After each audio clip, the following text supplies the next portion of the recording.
Eu louvo a Deus pelo pastor Fábio, né? Porque, na verdade, eu encarei como um desafio, pastor, né?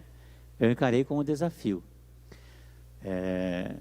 Não é fácil você estar aqui, em cima do púlpito e não conseguir enxergar o rosto de ninguém, né? Também, se alguém dormir aí, eu não vou ver, né? Essa também tem as suas vantagens, né? Tem as suas vantagens, mas essa igreja tem pregado isso, tem dito isso, que é uma igreja profética, está no momento profético, né? E nós queremos ter um ano profético. Nós estamos orando por isso. E não existe uma igreja profética sem milagres, sem o agir de Deus. E nós, às vezes, vamos nos acostumando com o dia a dia, né? E a gente já não ora mais por milagre. A gente não pede mais a Deus pela transformação, mudança de vida, restauração de família, né?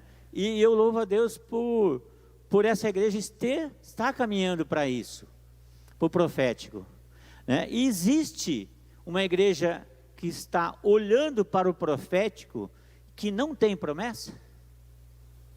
Não tem como. E o pastor tem dito aqui, se tem promessa, vai se cumprir, é isso aí. E nós acabamos de passar aí por um período, né, de 5 dias e 6 pregações, né, 6 cultos, na verdade, preparando para o nosso ano. Quem que estava aqui esses dias? Ou quem que chegou hoje pela primeira vez do ano no culto da igreja? Sempre tem alguém que é o primeiro culto do ano. Então hoje nós vamos entregar aquilo que a igreja profetizou pelos 6 cultos para o seu ano, para o nosso ano.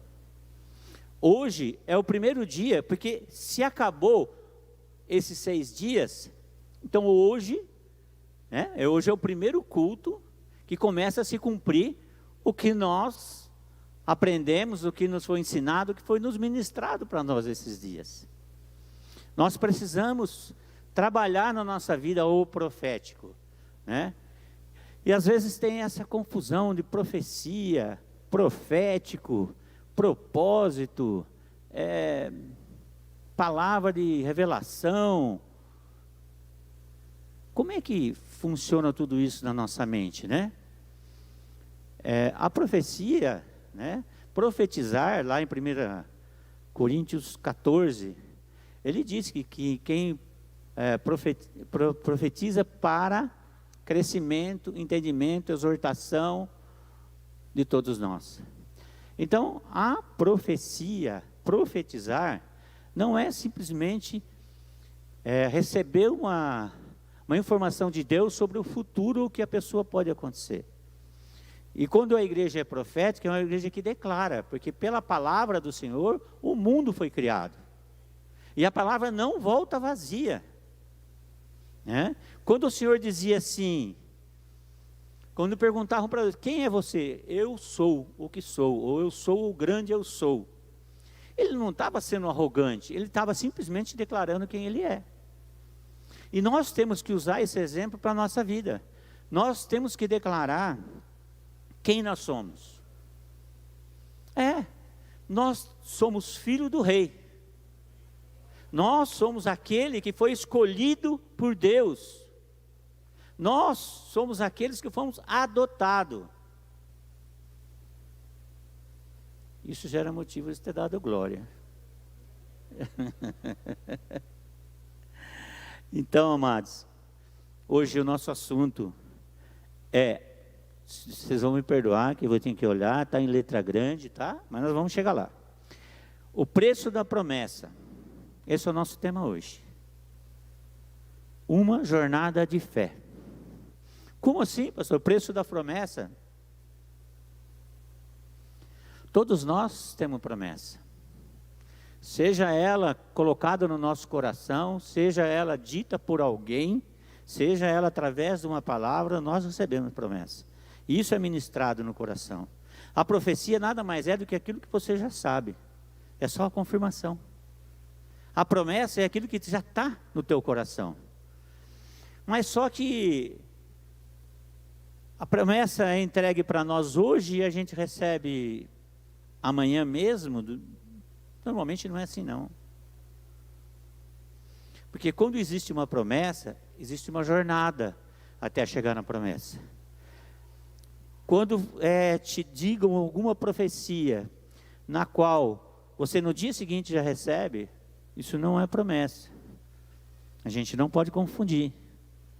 Isso, na verdade, é uma palavra de conhecimento ou uma palavra de sabedoria. Deus fez saber que aquilo ia acontecer e te deu orientação nesse sentido. A promessa é algo que foi colocado no teu coração, algo que você recebeu e que tem um tempo para se cumprir. E não tem um tempo previsto, estabelecido para se cumprir. Apesar de Deus saber quanto vai se cumprir, Ele não estabelece o tempo. Ele simplesmente sabe porque Deus é. Hoje, ontem e amanhã. Então, mas como é que eu faço? E esse período até receber a promessa? Como é que é? Eu simplesmente recebo a promessa e ela está garantida. É certeza que aquilo vai se cumprir, apesar de todas as coisas. Existe um processo para você receber a promessa. Porque nós vamos ver aqui que a maior bênção não é a promessa. A maior bênção é a jornada até o recebimento da promessa. Então nós vamos passar por situações que vai nos transformar em pessoas melhores, diferentes, né? Para toda promessa existe um caminho a percorrer. Esse processo de preparação para receber o cumprimento da palavra. O caminho até a promessa é solitário, porque a promessa foi para você. Existem coisas que é só sua. Apesar de a tua esposa estar junto, a tua família estar junto, a tua família de fé estar junto, mas é só sua. Por quê? Porque dentro dela tem processo, tem propósito, e o propósito é para cada um de nós. Assim como Jesus foi, o Calvário foi solitário. Só foi ele lá, crucificado. Mas a graça foi para todos. Amém? A graça foi para todos. Então, talvez o Calvário que você esteja passando, a situação, é só sua, querida. Porque isso envolve uma transformação em você. Deus conhece o nosso coração e é por isso que Ele entrega esse processo individualmente e sabe todas as coisas que deve ser fortalecida em nós. Vamos ver aí o exemplo de Jó, por exemplo. Jó era crente, temente a Deus, a família, adorava a Deus, orava. E, no entanto, faltava alguma coisa ainda em Jó. Então, talvez você, passando por um processo, talvez eu aqui pudesse dizer isso. Poxa, eu sou dizimista fiel, estou na igreja, não falto do culto, faço isso, faço aquilo. Por que eu tenho que passar por essa situação? Por que eu tenho que perder a visão nesse momento? Por que isso aconteceu comigo? Né? Então, assim, há coisas que precisam acontecer em você para que você alcance lugares em Deus que você não acessou ainda, que foi o caso de Jó.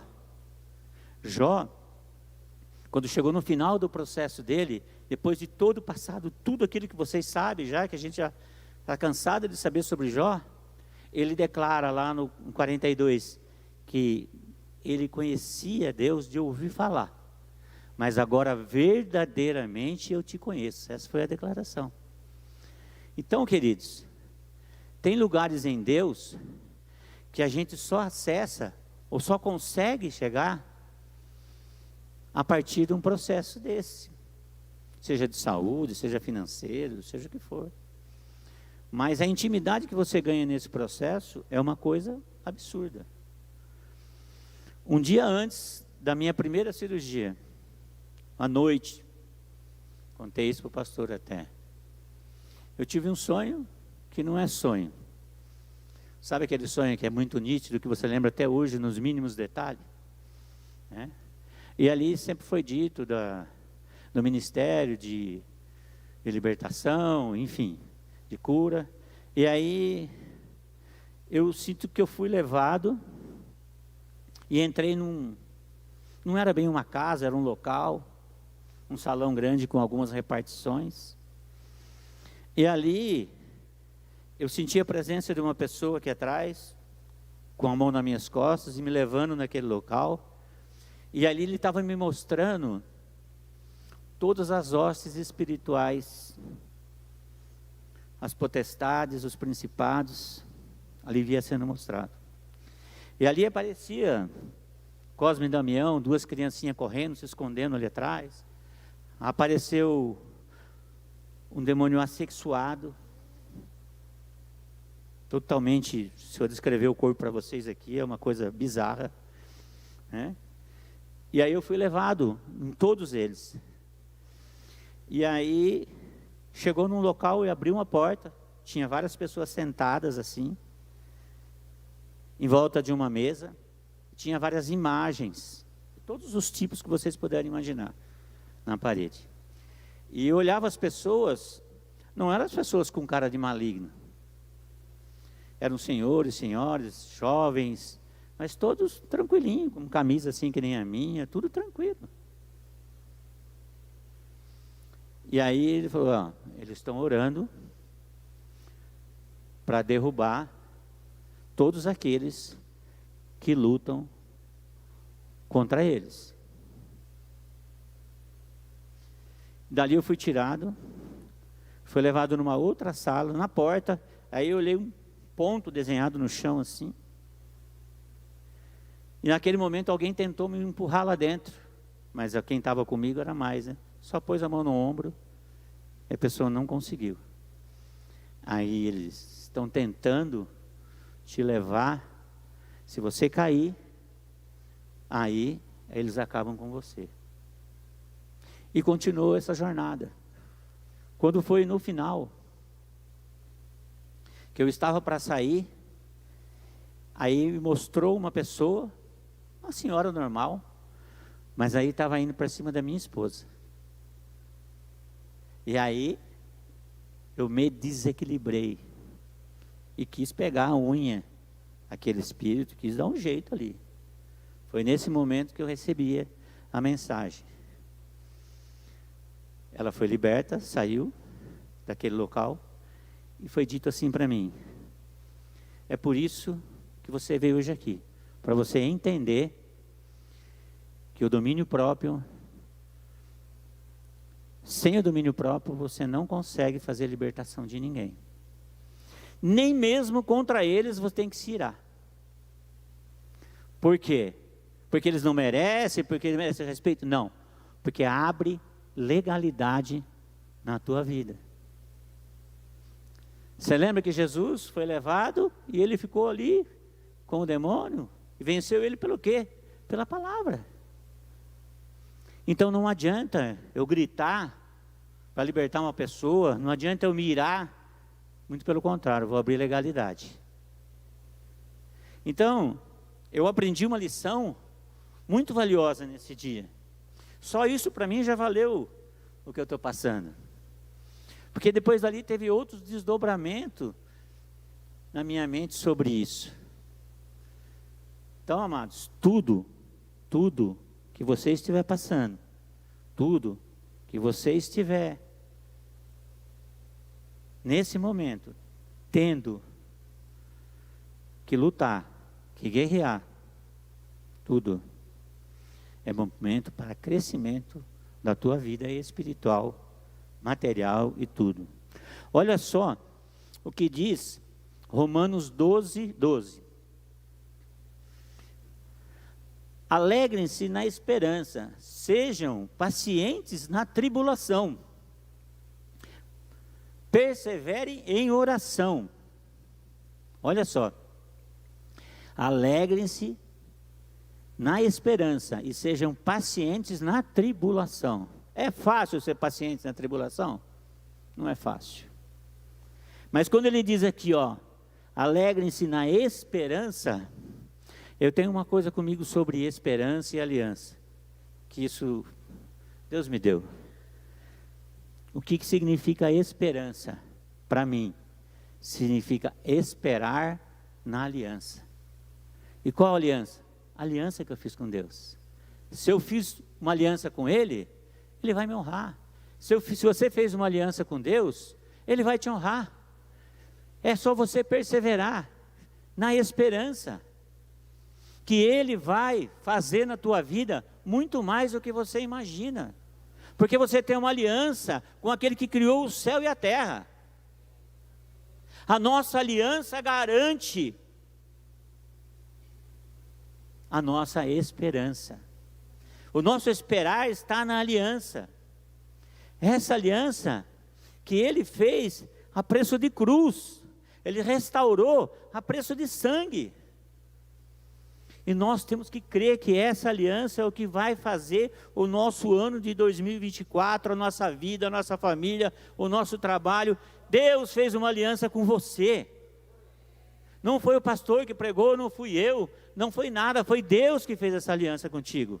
E você declarou com a sua boca que Ele é o seu único Senhor e Salvador. Todo Senhor cuida do teu servo. Todo pastor cuida da sua ovelha. O Salmo 23 que diz assim, em todas as versões diz, né? O Senhor é meu pastor e nada me faltará. Muito legal. Mas para mim isso soa nada como sendo todas as coisas materiais. Quando a gente vai para a versão correta, diz assim, o Senhor é meu pastor e não me faltará. Faz toda a diferença Ele não faltar na minha vida. Porque se Ele não faltar, temer o quê? Entende que é nisso que a gente tem que se apegar? Todas as vezes que a gente lê um versículo bíblico, nós temos que ir para a parte espiritual. Mesmo que o benefício seja material, mas por quê? É desse jeito que o Senhor trabalha conosco, espiritualmente, transformando, porque essa não é a nossa casa. Nós somos peregrinos nessa terra. E o que nós estamos fazendo aqui é a nossa jornada e tentando de todas as formas nos santificar todos os dias para poder voltar para casa e sentar na mesa do rei.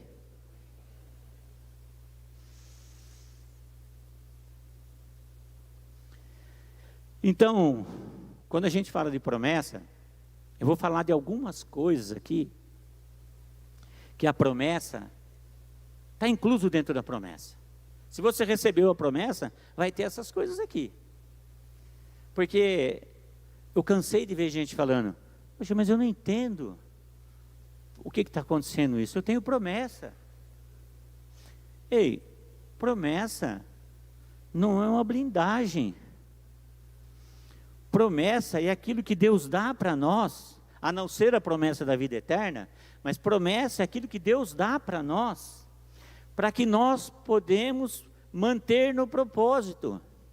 Eu e você não suportaria se não tivesse promessa. Então a gente caminha, a gente vai, a gente sofre, mas o nosso foco, a gente está sempre olhando na promessa. A gente olha para a promessa. A gente suporta muitas coisas porque olha para a promessa. Não tem jeito. E aí o Senhor derrama essas promessas para que a gente continue mudando, caminhando, se transformando. Então assim, uma das coisas que está embutido dentro da promessa é a primeira etapa, que é querer mudar. Quando você recebe uma promessa, você vai precisar disso.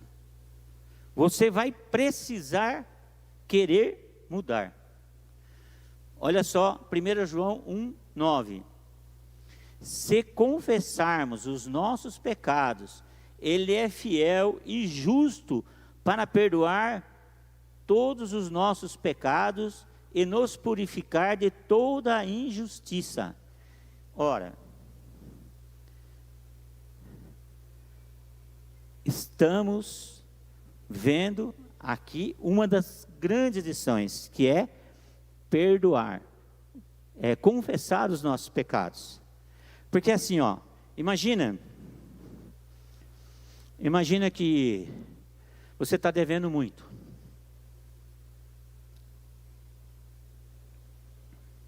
Nós somos devedores. E aí, o teu pai chega e fala assim: filho, vou pagar todas as suas dívidas. Me apresente todas elas aqui. Uma promissória, um cheque, uma dívida, um parcelamento, tudo. Você apresenta tudo. Mas aí tem uma dívida que você tem vergonha. Aí você pega e guarda a dívida no bolso.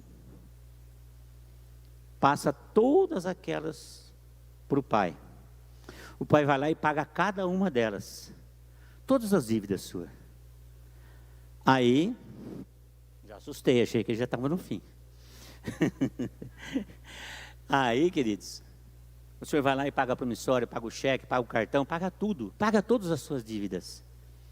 Aí chega Satanás lá para Deus e fala assim, que é o nosso cobrador, acusador, chega lá e fala assim, bate lá na porta. Ó, tem uma dívida aqui que não foi paga. Aí teu pai fala assim, mas ele não me falou que tinha essa dívida. Como é que eu posso pagar? Como é que eu posso perdoar ela se ele não confessou que deve isso? Você entende que todos os nossos pecados têm que ser confessados para poder ser perdoados, para poder as nossas dívidas serem pagas? Deixar a dívida para trás, deixar pecado para trás, vai nos tirar da promessa. Então, uma das coisas que tem que estar ali dentro é você querer mudar. A iniciativa de uma vida nova. E a iniciativa de uma vida nova, ela começa terminando, mudando de direção do que você fazia. Parei. Está aqui as minhas dívidas, devo sim, mas a partir de hoje, eu sou uma nova criatura. Mais uma, que está dentro da promessa. O início da transformação. Primeiro você declara, confessa os seus pecados.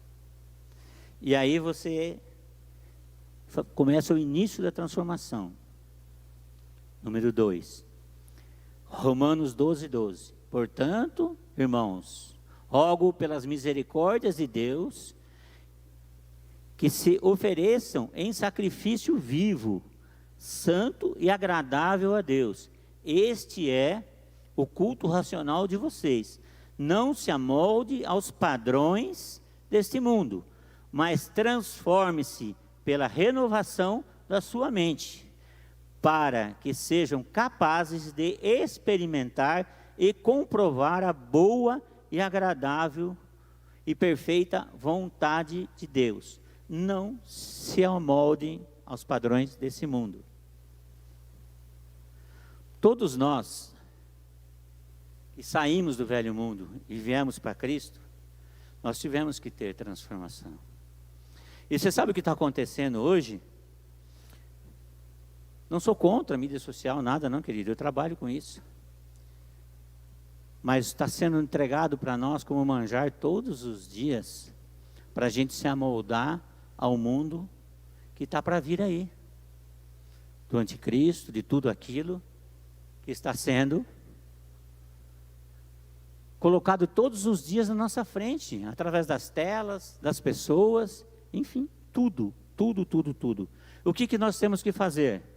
Nós temos que iniciar a nossa transformação com uma mudança de mente. Mudança de mente também chamado como arrependimento, como metanoia, muda de direção, ia para aquele lado, vira, começa a ir para o outro. Porque não basta somente a gente não fazer mais. Eu não faço mais isso, mas eu tenho que fazer ao contrário agora. Assim como Paulo, era perseguidor de cristão, agora ele é o quê? Pregador da palavra. Então aí, mudança de mente, mudança de transformação, é nada mais do que você inverter o jogo, totalmente. Nós queremos um ano de 2024 fazendo as mesmas coisas. Nós queremos um ano diferente. Costumo dizer que faça. Se você quer algo de Deus que ninguém teve, faça para Deus algo que ninguém nunca fez. Faça coisas diferentes. Transforme a sua mente, mude. Quando nós começarmos a negar os nossos desejos, nossas vontades, quando a gente entende que começa a queimar dentro de nós, porém, começa a consumir somente aquilo que não pertence à nossa essência. Tem que queimar dentro de você e não te consumir. O que é queimar dentro de você e não consumir? É queimar toda a ideia antiga, todo o procedimento antigo, todas as coisas que você fazia que não honrava a palavra do Senhor. Nós temos que mudar. Vamos para o terceiro. A promessa, propriamente dita. Entender que pelo propósito existe a promessa. Por que pelo propósito existe a promessa? Porque existe um propósito para cada um de nós. E às vezes a gente não enxerga esse propósito. Eu cansei de ver gente para pedir orar, falei, pastor, ora para mim, porque eu não sei qual é o propósito para a minha vida, de Deus para mim. A gente ouve muito nisso.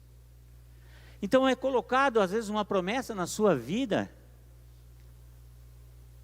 para que o propósito exista em você. A promessa, ela precisa de alguma coisa que faça com que você se mova por ela.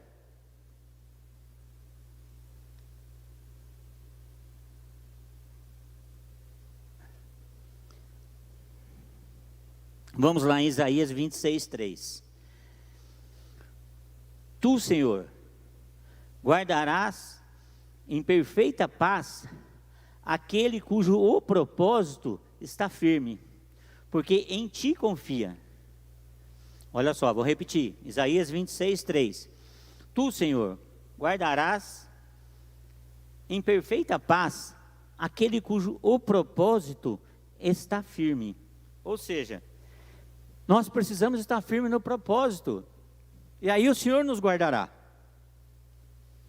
Mesmo que com isso ainda você não caminhou na jornada como deveria, mas você está firme no propósito. Não, eu quero isso, eu quero seguir esse propósito. Eu ainda não consegui, eu ainda estou falhando em algumas coisas, mas eu preciso disso. Então, manter-se firme no propósito. Esse é a principal chave para você atingir a promessa. Quando entendemos que o propósito de tudo, e quando entendemos que o propósito é te levar à promessa, a promessa nos leva mais adiante. Olha só que interessante. O quarto diz assim, ó, não se importar com a promessa. Como assim, pastor? Você está falando da promessa até agora? É um estágio, querido. É um estágio. Você vem vindo no processo de mudança, de transformação, aí chega uma hora que a promessa não é mais importante para você. O que tem de mais valor é a transformação que aquilo te causou. Em quem você se transformou esperando essa promessa? Esse processo te fez o quê? Então você fala, poxa, eu já caminhei tanto, eu já mudei tanto, que a promessa, se demorar mais um pouco, não tem problema, porque o que eu estou vivendo hoje é o sobrenatural de Deus. Porque a gente tem a tendência a querer e não transformar, a querer e não transformar. Existe um salmo que fala sobre purificado como prata. E é interessante isso, que eu comecei a ver, falei, mas sempre é ouro, ouro, ouro, por que está falando de prata? E aí fui ver o processo de purificação. Era igual ao do ouro, fogo, queima, tudo beleza. Só tinha um detalhe: o purificador,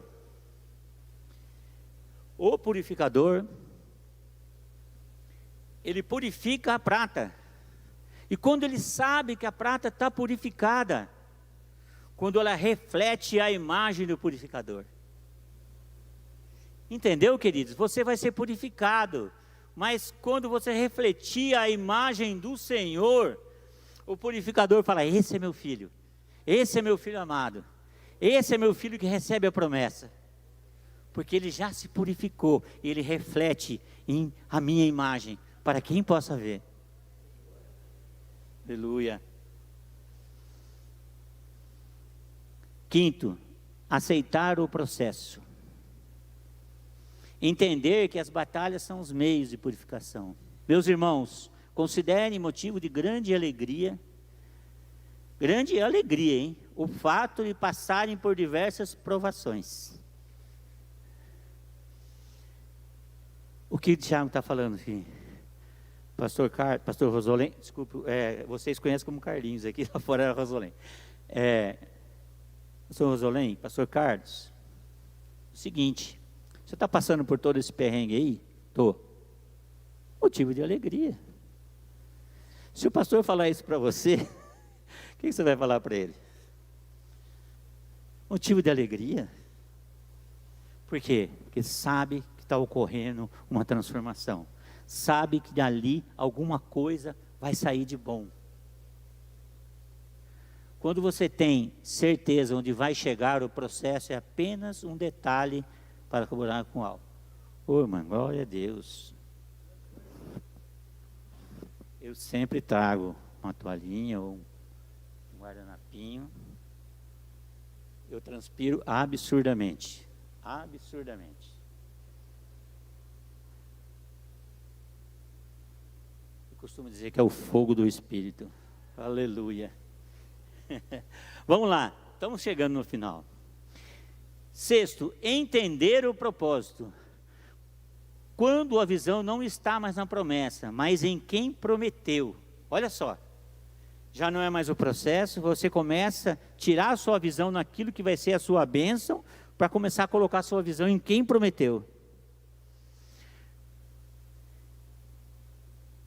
Quem é movido pelo propósito, a sua decisão é enraizada na verdade. Quem é a verdade?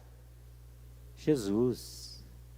Quem é movido por propósito sabe de onde veio e para onde vai, e não fica se perdendo no meio do caminho.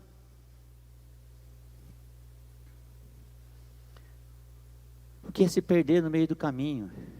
É deixar que as coisas que acontecem no nosso dia a dia, é deixar que as pessoas que nos afrontam, fazer a gente perder esse caminho, perder esse foco no alvo. A gente não pode tirar o foco do alvo. Nós não podemos tirar nosso olho para o alvo. Nós temos que seguir para o alvo. Receber a promessa. Estamos chegando lá. Quando Deus fez a promessa para Abraão, Hebreus 6,13. Quando Deus fez a promessa para Abraão, por não haver ninguém superior por quem jurar, jurou por si mesmo, dizendo: esteja certo de que o alcançarei e farei numerosos os seus descendentes. Eu abençoarei e farei numerosos os seus descendentes. E assim que, depois de esperar pacientemente, Abraão alcançou a promessa. Esperar pacientemente. Quando Deus deu a promessa para Abraão: sai da tua casa, da tua parentela, sai de ti mesmo, venha para cá, eu vou te dar uma nova terra, vai ter descendentes. Foi fácil? Foi só sair e ir? Não. Ele teve que fazer uma oferta do próprio filho. Ele teve que morar no Egito. As promessas são assim, queridos. Mas Abraão voltou para a casa do seu pai?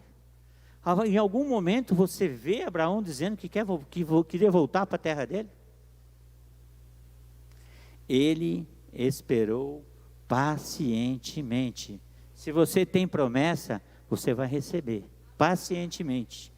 Agora, entenda, Deus se move por resposta. Qual é a resposta que eu estou dando em relação ao que eu estou passando agora?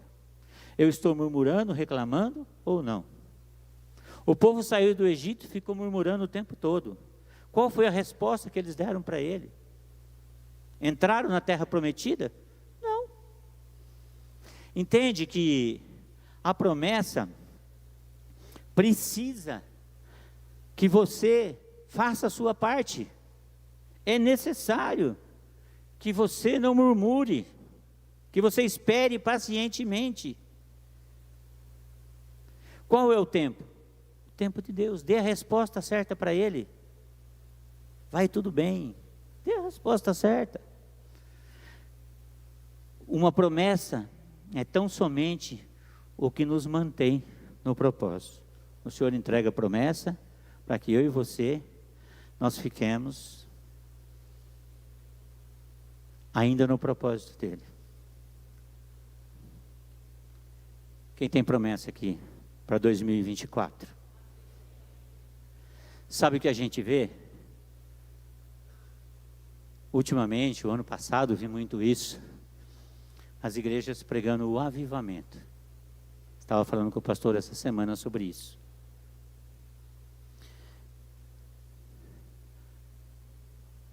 E as pessoas estão esperando um avivamento e uma coisa externa. O que é avivar se não manter vivo ou reavivar aquilo que estava morto?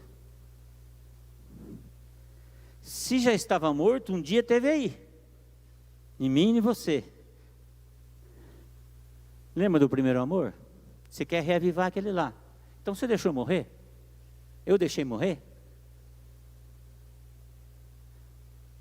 Avivamento tem que partir de você. Entende? O Senhor vai trabalhar em nós aqui, nessa igreja, na igreja do Brasil, a partir de respostas que eu e você nós vamos dar. Nós precisamos dar respostas para acontecer um avivamento. Não tem como acontecer um avivamento com pessoas mortas. Como poder isso, pastor? Volta às práticas do momento difícil, do começo da sua conversão. Volta a dobrar o joelho no chão. Volta a orar pela sua família. Ei, esse Deus pode tudo. É um Deus de milagre. Aviva no teu coração a vontade de ver milagres, de ver maravilhas. Aviva no teu coração a vontade de servir a Deus, de vir ao culto. Aviva no teu coração a vontade de dar glória a Deus, aleluia, de levantar a mão que está tendo louvor. Cara, é adoração. Deus sempre pediu adoração. Os anjos estão lá adorando Ele 24 horas. E o que nós estamos fazendo? E ainda pedindo para o Senhor: Senhor, venha, dá esse avivamento em nós. Cara, como é que eu vou avivar esse pessoal que não quer saber de nada, que não confia em mim, que não oferta para mim, que não confia em devolver aquilo que eu dei? Como é que essa pessoa não ora pela sua família? Como é que essa pessoa não acorda de manhã e fala assim: Senhor, muito obrigado, porque eu estou vivo, porque o Senhor quis. Ei, isso é avivar, isso é avivamento. Jejua, para você ver se você não ouve a voz de Deus. Jejua, para você ver se você não se transforma, se você não começa a ver os frutos do Espírito, se você não vence aquilo que você não está conseguindo vencer. Jejua pelo teu filho, pela empresa, pela tua esposa, pela tua família, pela tua igreja, pelo teu pastor. Queridos, a salvação é individual, e nós queremos um avivamento coletivo. Ei, o que nós queremos? Gritar, sair daqui cheio, meia hora depois, a gente não tem mais nada. Isso não é avivamento, isso é motivação. Tudo que é pregado desse altar é para a tua vida, é bênção para a tua vida. Mas se você não deixar a porta aberta, se você não colaborar com isso, não dá para pedir avivamento. Um ano profético, uma igreja profética, ela vive do sobrenatural de forma simples. Como assim? Sobrenatural de forma simples, porque Deus é simples. Deus fez todos os milagres de forma simples. Deus atua de forma simples.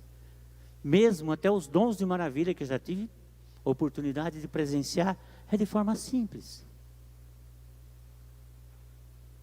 Palavra de conhecimento e palavra de sabedoria. Você pode pedir a Deus, isso é dom. Deus pode te fazer conhecer o que você deve escolher, conhecer o que está acontecendo com o teu filho, com a tua empresa. É uma revelação, que não é só para os escolhidos, profetas, não, é para eu e para você.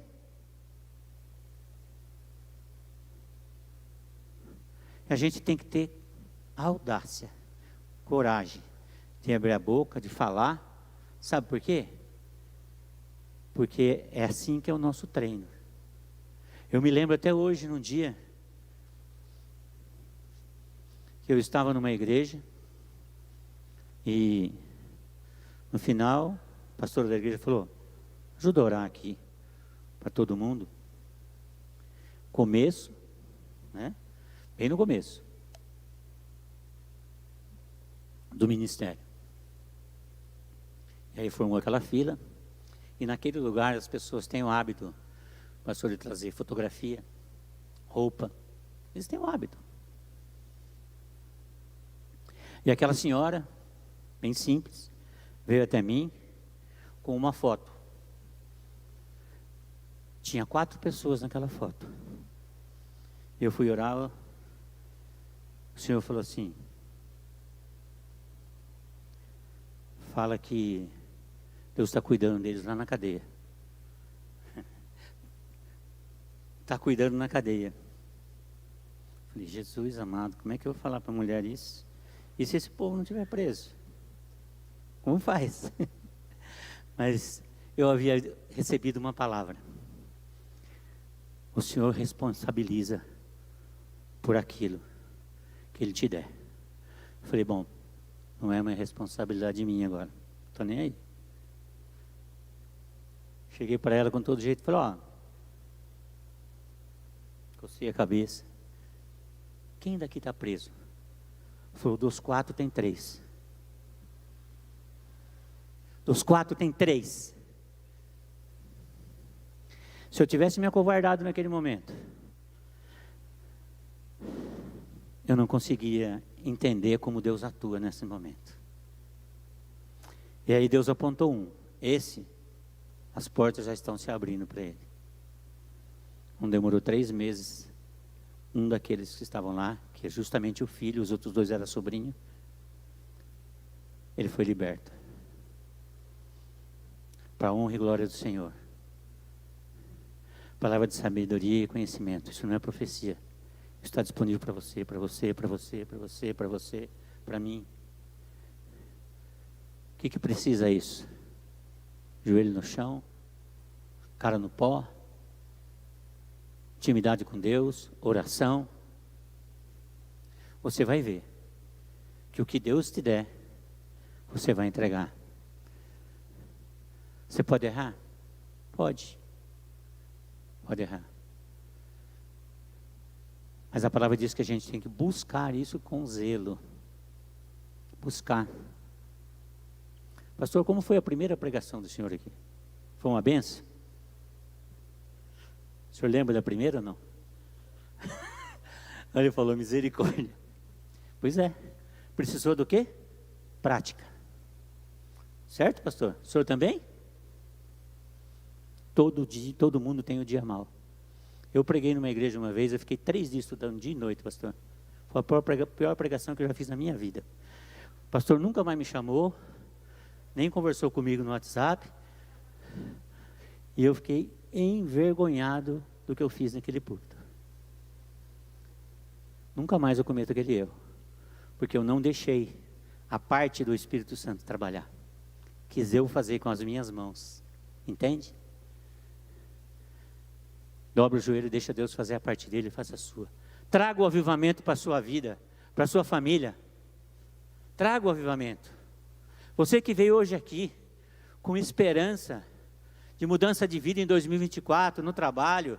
Você que tem alguém com problema de saúde, creia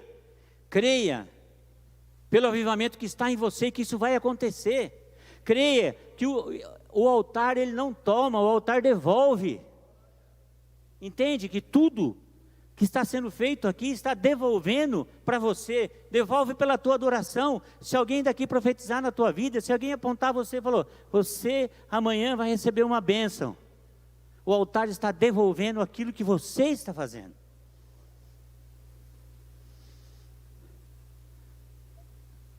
Igreja profética, amém? Você quer se colocar de pé para eu orar por você? Depois o pastor encerra, mas eu queria orar por vocês.